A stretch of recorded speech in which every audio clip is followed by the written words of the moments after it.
श्री राधे राधे एगो शिव जी पर गीत सुनाओ तनी सुनब सबे फूल गीत सुनब सबे आ बताइब सबे कमेंट में कैसा लागता साथ देव सबे सब्सक्राइब लाइक शेयर भी करो सबे।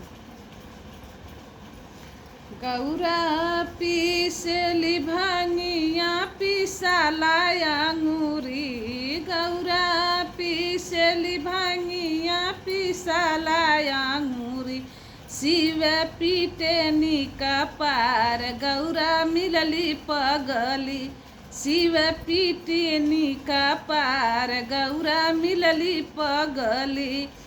नैहर में रहनी स्वामी अच्छा रहनी बाबा घर में रहनी स्वामी अच्छा रहनी जब से आईनी रौरे घरमा भईनी पगली जब से आईनी रौरे घरमा भईनी पगली।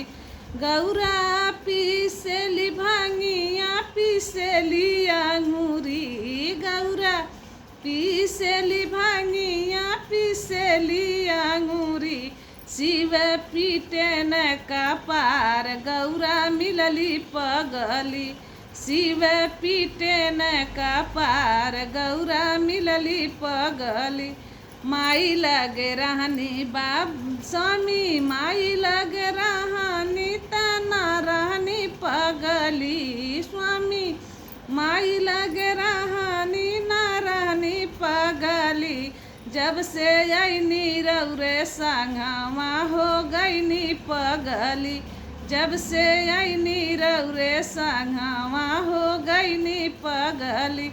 गौरा पीसली भांगिया पीसली अंगूरी गौरा पीसली भांगिया पीसली अंगूरी शिव पीटे न का पार गौरा मिलली पगली।